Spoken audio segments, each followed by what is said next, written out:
আসসালামু আলাইকুম। মুবাশিরা চ্যানেলে আপনাদের সবাইকে স্বাগতম। কাছে দূরে যে যেখানে আছেন, আশা করি আল্লাহর অশেষ রহমতে সকলে ভালোই আছেন। ভিডিওর থাম্বনেল দেখে আপনারা নিশ্চয়ই এতক্ষণে বুঝে গেছেন খুব সহজ এবং সুন্দর একটি নেক ডিজাইন নিয়ে আপনাদের সামনে চলে এসেছি। আমার এই ফুলের ডিজাইনটি দেখে যদি কোনো ছোট্ট একটি কারণেও আপনাদের আমার এই ডিজাইনটি ভালো লেগে থাকে, তাহলে প্লিজ আমার ভিডিওটিতে একটি লাইক দিবেন এবং আমার চ্যানেলটিকে সাবস্ক্রাইব করবেন। পাশে থাকা বেল আইকনের অল অপশনটি সিলেক্ট করে রাখবেন। যারা অলরেডি আমার চ্যানেলটিকে সাবস্ক্রাইব করে ফেলেছেন তাদেরকে অসংখ্য ধন্যবাদ। এই সমস্ত ভিডিওগুলো কিন্তু করি আমি আপনাদের ভালো লাগা মন্দ লাগাকে কেন্দ্র করে। আপনাদের কোনো মতামত থেকে থাকে তাহলে প্লিজ আমাকে কমেন্টের মাধ্যমে জানাবেন আপনারা কেমন ধরনের ভিডিও চান। আজকের ভিডিওটি আমি শুরু করে দিয়েছি অলরেডি। তো প্রথমকার পাতার কাজগুলো কিন্তু আমি করে নিয়েছি কাশ্মীরি ভরাট স্টিচ দিয়ে। এর জন্য আমি সুতা নিয়েছিলাম 4 নাল। তো পাতার কাজ অলরেডি শেষ হয়ে গিয়েছে। এখন গলার চারপাশে যে বর্ডার লাইনটি আছে সেটিতে আমি ডাল সেলাই দিয়ে করে নিচ্ছি।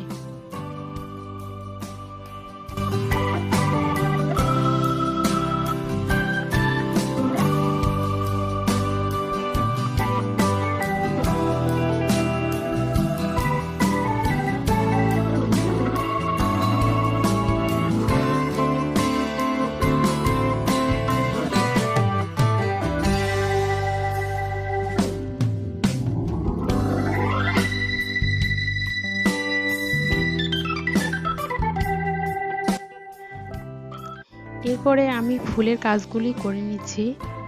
তো ফুলের কাজগুলি করার জন্য আমি এখানে বিলিয়ন স্টিচ দিয়ে নিচ্ছি। এই ধরনের কাজগুলো করার জন্য সাধারণত একটু মোটা ধরনের সুইটাই ব্যবহার করতে হয়। তো আমি একবার সুইয়ের মাথাটা সামনের দিকে করে নিয়ে টোটাল 15 থেকে 16 বার পেঁচ দিয়ে নিলাম। এই কাজটি আসলে মুখে বলে দেওয়ার থেকে আপনারা যদি একটু ভালোভাবে মনোযোগ সহকারে দেখে নেন সেটাই ভালো হবে। এইভাবে আমি প্রতিটি ফুলে 6 থেকে 7টি পাপড়ি করে নিয়েছি। আর প্রত্যেকটি পাপড়ির মাঝখানে আমি একটি করে সাদা স্টোন দিয়ে দিয়েছি। এই স্টোনগুলি দেওয়ার কারণে ফুলটির লুকটি কিন্তু খুব সুন্দর এসেছে।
এই পর্যন্ত আমার ভিডিওটি যারা দেখেছেন তাদেরকে অসংখ্য ধন্যবাদ এবং আমার ভিডিওটিতে একটি লাইক দিবেন আর প্লিজ আপনাদের ফ্রেন্ড এবং ফ্যামিলিদের সাথে আমার এই ভিডিওটি শেয়ার করবেন এবং কমেন্ট করে জানাবেন যে ভিডিওটি আমার কেমন লেগেছে এবং সাবস্ক্রাইব করতে ভুলবেন না।